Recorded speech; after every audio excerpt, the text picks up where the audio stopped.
Hello students, जैसा कि हमने अपना कल ये टॉपिक यहाँ फिनिश किया था, सिंपल क्लासिफिकेशन क्या है और मैनीफोल्ड क्लासिफिकेशन क्या है। सिंपल क्लासिफिकेशन का मतलब है कि जब हम कोई एक सिंगल एट्रीब्यूट को लेके अपने डाटा को क्लासिफाई करते हैं, वो आ गया सिंपल क्लासिफिकेशन। मैनीफोल्ड क्लासिफिकेशन का मतलब है जब हम मल्टीपल एट्रीब्यूट्स को लेके अपने डाटा को क्लासिफाई करते हैं। तो जैसा कि हमने इंट्रोडक्शन में समझा था कि स्टैटिक सब्जेक्ट क्या है, कि कोई चीज़ के स्टेटस के बारे में हमें पता करना है, तो उसके लिए हमें कई सारे स्टेप फॉलो करने पड़ते हैं। तो बेसिकली आज हम फिर से एक बार डिस्कस करेंगे कि स्टैटिक्स की डेफिनेशन क्या है।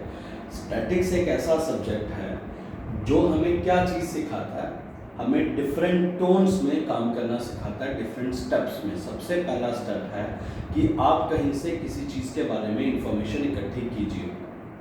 इंफॉर्मेशन इकट्ठी करने के बाद हम उसको साफ सुथरा करते हैं, जिसको हमने क्लासिफिकेशन कहा। क्लासिफिकेशन के बाद हम डाटा को अरेंज करते हैं कि जिस पैटर्न में आना चाहिए, कोई एक पैटर्न में या सीरीज में डाटा को अरेंज करते हैं। अरेंज करने के बाद जो हमें डिजायर्ड रिजल्ट चाहिए वो हमें रिजल्ट आसानी से मिल जाता है, और हम अपने डिसीजन जो हमें चाहिए, जो हमें जिस चीज़ के लिए हम स्टैटिक्स का इस्तेमाल कर रहे हैं, वो हमें मिल जाती है। तो डिफरेंट स्टेप्स हम स्टैटिक्स में फॉलो करते हैं। तो हम पहले डाटा को कलेक्ट कर चुके हैं, प्राइमरी सेकेंडरी डाटा क्या होता है और उनका कलेक्शन मेथड सारा समझ चुके हैं। फिर हम समझ चुके हैं आगे कि डाटा को क्लासीफाई कैसे करते हैं। डिफरेंट टोन्स में हमने डाटा को क्लासीफाई किया। आज हमारा टॉपिक है अरेंजमेंट ऑफ डाटा। जो डाटा हम क्लासीफाई कर चुके हैं उनको हम कैसे अरेंज करते हैं। तो ऐसा नहीं कि अरेंजमेंट तुम जिंदगी में पहली बार समझ रहे हो, अरेंजमेंट तुम आज तक अपनी डेली लाइफ में भी यूज करते आए हो। जैसे कि तुमने बचपन से सुना है असेंडिंग ऑर्डर क्या है, डिसेंडिंग ऑर्डर क्या है। मतलब क्या है इन चीज़ों का? असेंडिंग ऑर्डर का मतलब है कि चीज़ों को तुम अरेंज करो। सबसे पहले सबसे छोटी चीज़ अरेंज करो, फिर उसके बाद उससे बड़ी, फिर उससे बड़ी, फिर उससे बड़ी, जिसको हम बचपन से पढ़ते आ रहे हैं असेंडिंग ऑर्डर। एक हमने वर्ड समझा डिसेंडिंग ऑर्डर। डिसेंडिंग ऑर्डर का मतलब यही है कि जो सबसे बड़ा है वैल्यू में उसको सबसे ऊपर रखो, फिर जो उससे छोटा है धीरे धीरे धीरे उस तरह अरेंज करो। जैसे हमें बचपन में बोला जाता था अल्फ़ाबेटिकल ऑर्डर। अल्फ़ाबेटिकल ऑर्डर का क्या मतलब है? फॉर एग्जांपल कोई ऐसी क्लासरूम है या कोई स्कूल है जिसमें अल्फ़ाबेटिकल ऑर्डर के हिसाब से तुम्हें रोल नंबर दिए जाते हैं। यानी मेरा नाम ए से है तो मेरा रोल नंबर 1, किसी बंदे का नाम बी से है उसका रोल नंबर 2, किसी का नाम सी से है उसका रोल नंबर 3। तो इसी चीज़ को तो हम अरेंजमेंट बोलते हैं। स्टैटिक्स में कुछ थोड़ा सा अलग ही होगा, बस चीज़ें बेसिक तो यही है। तो उसी चीज़ को ध्यान में रखते हुए आज का हमारा टॉपिक है कि हम डाटा को अरेंज कैसे करते हैं। जो चीज़ें मैंने आपको अभी समझाई, असेंडिंग डिसेंडिंग अल्फ़ाबेटिक, ये भी तुम्हारे इस्तेमाल में आएंगी। तो स्टैटिक्स कोई ऐसा नहीं है कि बिल्कुल ही नया सब्जेक्ट है, ये हमारी डेली लाइफ से लिंक्ड सब्जेक्ट है, तो ज़्यादा मुश्किल नहीं आएगी हमें। आज का हमारा टॉपिक है अरेंजमेंट ऑफ डाटा, कि कोई भी डाटा या इंफॉर्मेशन जो हमें मिली है, जिसको हमने क्लासीफाई किया है डिफरेंट ग्रुप्स में, उसको हम अरेंज कैसे कर सकते हैं। तो डाटा को अरेंज करने के देयर आर 2 वेज, 2 तरीके हैं। पहला तरीका जिसको मैंने नाम दिया अल्फ़ाबेटिकल ऑर्डर। अल्फ़ाबेटिकल ऑर्डर का क्या मतलब हो गया कि डाटा को अरेंज करो, इंफॉर्मेशन जो तुम्हें मिली है उसको अरेंज करो according to alphabet. For example मैं अपने 3 फ्रेंड्स के नाम लिखता हूं, प्रणव, आशु और अभिषेक। अल्फ़ाबेटिक ऑर्डर का क्या मतलब हो गया कि जो अल्फ़ाबेट में सबसे पहले आता है, यहाँ भी है, यहाँ भी है, ए के बाद एस है, ए के बाद बी है, तो अल्फ़ाबेटिकली नंबर 1 इसको दिया गया। तो मैंने डाटा को अरेंज करना है। पहला नंबर आएगा अभिषेक, सेकंड नंबर आएगा आशु और थर्ड नंबर आएगा प्रणव। तो यानी मैंने डाटा को अरेंज किया अकॉर्डिंग टू किसी एक थीम पे तो चला ना। मैंने क्या थीम ली कि मैं डाटा को अरेंज करूंगा अल्फ़ाबेट्स के हिसाब से। तो अरेंजमेंट ऑफ डाटा में 2 टाइप होते हैं। पहले टाइप को मैंने नाम दे दिया अल्फ़ाबेटिकल ऑर्डर, मतलब अगर तुम्हें डाटा को अरेंज करना है अकॉर्डिंग टू अल्फ़ाबेट्स, तो उसको हमने नाम दे दिया अल्फ़ाबेटिकल ऑर्डर। या फिर इसी का एक दूसरा नाम भी है, इसको हम बोलते हैं सीरीज। या सीरियल ऑर्डर। बस खेल खत्म, हमारा पहला टाइप खत्म। ज़्यादा मुश्किल नहीं है। अल्फ़ाबेटिकल ऑर्डर क्या चीज़ है, ज़्यादा मुश्किल नहीं है, बिल्कुल सिंपल है, हम आराम से समझ सकते हैं। अल्फ़ाबेटिक मतलब जहाँ पे चीज़ें अल्फ़ाबेट के हिसाब से अरेंज की जाए। सेकंड हमारा टाइप आ गया, सेकंड टाइप। सेकंड टाइप को हमने नाम दिया ascending order,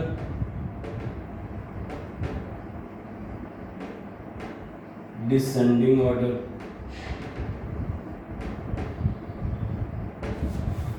ascending order, descending order, ये तो बचपन से हम सुनते आ रहे हैं। असेंडिंग ऑर्डर और डिसेंडिंग ऑर्डर क्या होता है? फॉर एग्जांपल मेरे को नंबर दिए हैं 5-6, जैसे कुछ नंबर्स हैं 5, 6, 8, 10, इनको मेरे को अरेंज करना है असेंडिंग ऑर्डर में। मतलब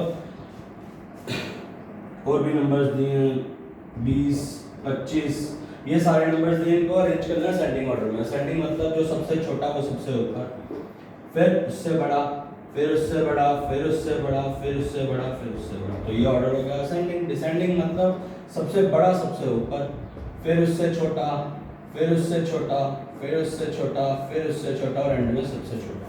तो असेंडिंग मतलब सबसे पहले सबसे छोटा आएगा स्मॉलेस्ट, और एंड में सबसे लार्जेस्ट आएगा। डिसेंडिंग मतलब सबसे पहले सबसे बड़ा आएगा और सबसे एंड में सबसे छोटा आएगा। इस तरह अगर तुम डाटा को अरेंज करते हो तो उनको हम बोलते हैं असेंडिंग और डिसेंडिंग।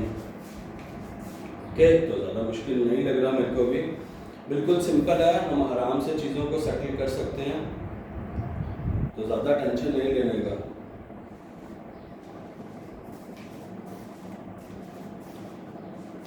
ये हमारे दो टाइप हो गए कि हम डाटा को अरेंज कैसे करते हैं, दोनों। एक को मैंने नाम दिया अल्फाबेटिकल, दूसरे को नाम दिया असेंडिंग और डिसेंडिंग। अब हम अपने आज का थोड़ा सीरियस वाला टॉपिक स्टार्ट करते हैं। तो हमारा यहाँ तक complete I think, arrangement of data और अल्फाबेटिकल और ये वाला।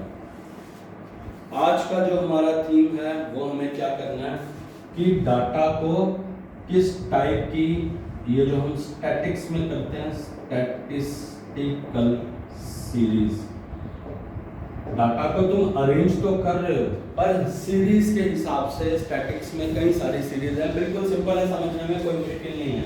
पहले वाले नाम को उसने नाम दे दिया इंडिविजुअल सीरीज। इंडिविजुअल सीरीज का मतलब क्या हो गया?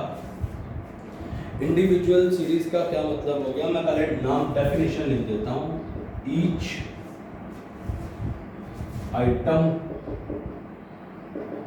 is given separate value। Her item को एक अलग वैल्यू दी जाएगी। फॉर एग्जाम्पल मेरे ऑफिस में 5 एम्प्लॉयज काम करते हैं और हम सब की सैलरीज अलग अलग है। एक की सैलरी 20,000, किसी की 25, किसी की 30, किसी की 35, किसी की 40। तो एक ऐसा सीरीज या एक ऐसा अरेंजमेंट जहां पे हर आइटम को अलग अलग वैल्यू दी जाए, उस तरह की सीरीज को हम नाम देते हैं इंडिविजुअल सीरीज। जैसे कि मैंने आपको नाम बताया, फॉर एग्जांपल मेरे ऑफिस में 5 कर्मचारी हैं, 1, 2, 3, 4, 5। एक की सैलरी 20,000, एक की 25,000, एक की 30,000, एक की 35,000, एक की 40,000। तो एक ऐसी सीरीज जिसमें हर item, first item, second, third, fourth, fifth, हर आइटम की वैल्यू अलग अलग है, इस टाइप की सीरीज को हम नाम देते हैं इंडिविजुअल सीरीज। तो समझने में तो बिल्कुल सिंपल है, छोटे बच्चों वाला कंसेप्ट है।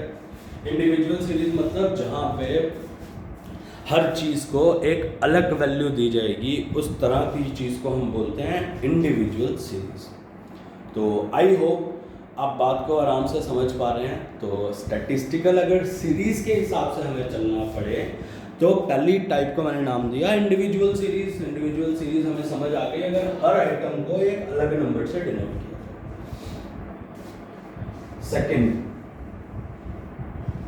सेकंड वाला टाइप, सेकंड वाले को हमने बोला डिस्क्रीट सीरीज। डिस्क्रीट सीरीज या इसका दूसरा नाम है फ्रीक्वेंसी डिस्ट्रीब्यूशन। फ्रीक्वेंसी डिस्ट्रीब्यूशन, इसका क्या मतलब है?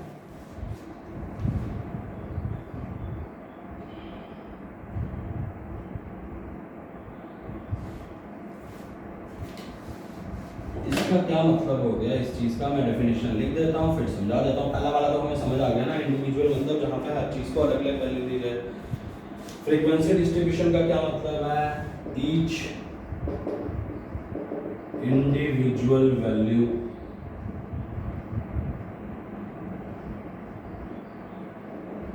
Is presented with frequency.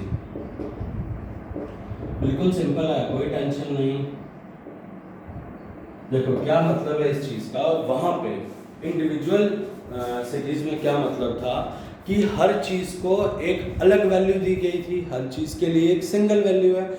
यहाँ पे क्या है, अगर कोई दो या दो से ज्यादा ऐसी चीजें हैं जिनकी सेम वैल्यू है। फॉर एग्जाम्पल मेरे ऑफिस में हम 3 लोगों की सैलरी सेम है, हम 3 लोगों की सैलरी 20,000 है।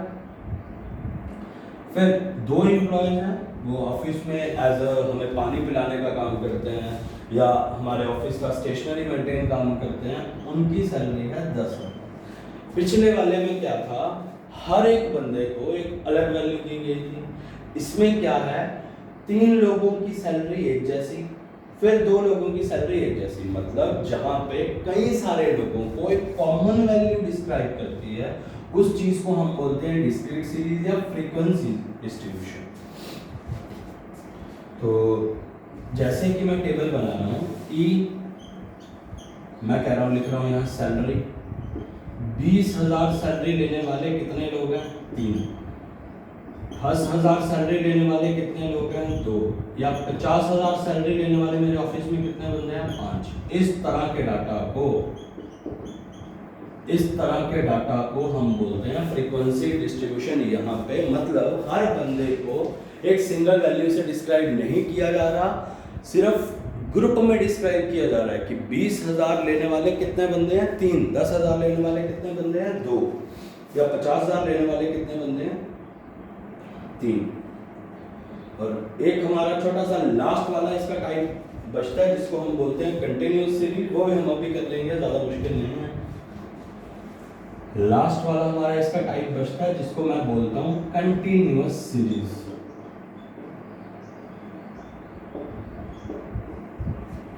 डेफिनेशन भी लिख सकते हैं, शो